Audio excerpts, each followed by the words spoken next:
Mahabharatam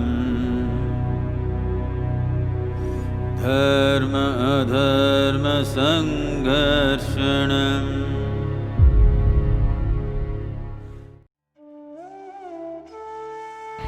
Some days after Brihadashva's visit, another great sage, Narada, arrived. He explained the importance of pilgrimages and the greatness of several holy places. The Pandavas became interested and wished to go on a pilgrimage. Just then, sage Lomasha arrived. He told Yudhishthira and the others about Arjuna acquiring the Pashupatastra and his other feats. Arjuna's achievements delighted the Pandavas and Draupadi. Yudhishthira requested Lomasha Maharshi to guide them during a pilgrimage, and the sage agreed. They all set out. First, they reached Naimisharanya. They bathed in the Gomati and proceeded to the ashrama of sage Agasthya. Sage Lomasha narrated how sage Agasthya had once killed the Rakshasas Vatapi and Ilvala, and how he had arrested the growth of Mount Vindhya. He also narrated the story of the slaying of Vruthrasura and also narrated how Agasthya had drunk the sea itself. In the Krita Yuga, a Rakshasa, Vruthrasura by name, had conquered all the three worlds and had become a curse to mankind. No one could vanquish him. The gods then appealed to Lord Brahma. Brahma said, "Ordinary weapons cannot subdue Vruthrasura. The task needs a special weapon. There is on the earth a great sage known as Dadhichi. Your ancestors had left their weapons in his custody. They had asked that the weapons should be carefully looked after until their return. They were to be given back whenever the gods returned and claimed them. But the gods did not return after a long time. The weapons began to rust. So Dadhichi, using the extraordinary powers of sacred verses, dissolved them all in water and drank it. The weapons are now absorbed into his spine. Vruthrasura can be slain only with weapons made from the spine of Dadhichi. Go to Dadhichi with Indra to lead you and seek his help. He will surely grant your prayer." With Indra to lead them, the gods approached Dadhichi.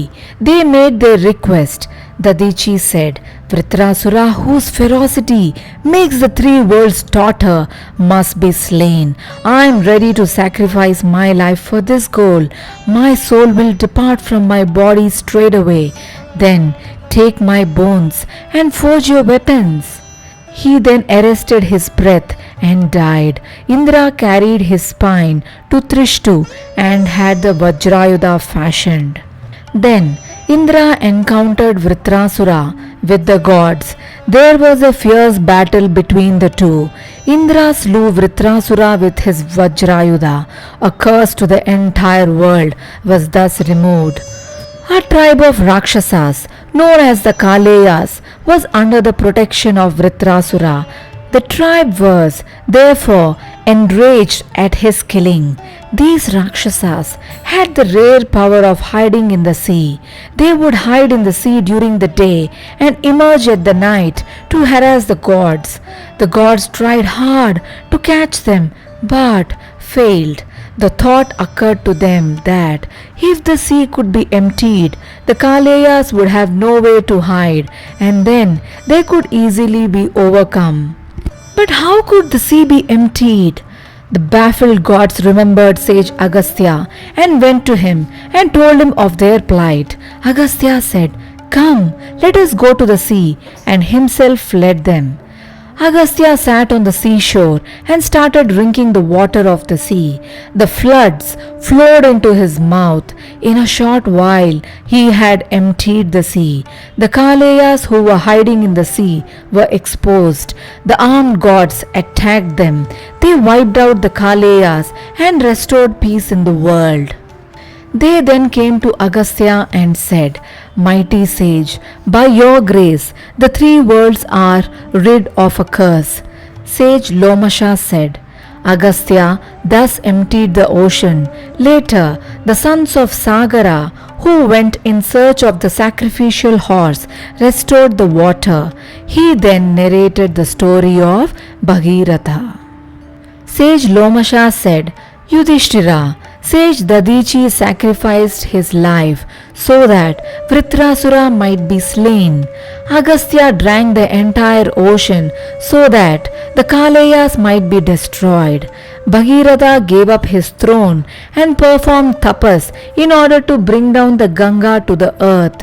This is service to the world. It is to sacrifice one's comfort and happiness, and if need be, to sacrifice even one's life, that all may be happy. The Pandavas bowed in their minds to all these great souls. Leaving Agasthya Ashrama behind, the Pandavas reached the banks of the sacred Koushiki. After a bath in that holy river, they visited the Rishya Shringa Ashrama. They then reached the place where the Ganga joins the sea. After a bath at the confluence, they offered libations to their ancestors and bent their steps towards Kalinga Desha. They bathed in the sacred Vytharani and proceeded to Mount Mahendra. They paid their respects to sage Parashurama, who was there.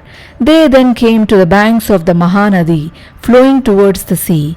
After offering oblations to ancestors, they reached the banks of the Godavari. After a bath in the holy Godavari, the Pandavas moved towards Dravida Desha. They visited Agasthya Tirtha and other sacred places. They reached Shurparaka Ashram. Travelling along the coast, they came to Prabhasa Kshetra near Dwaraka. Sri Krishna and Balarama learnt that the Pandavas had reached Prabhasa Kshetra. They came there to receive them. The Pandavas spent some days with their kinsmen. Then, resuming their journey, they reached the banks of the Payoshni. They bathed there, and after holy baths in the Yamuna and the Saraswati, they came to the banks of the Vitasta. There, sage Lomasha told them the story of King Shibi.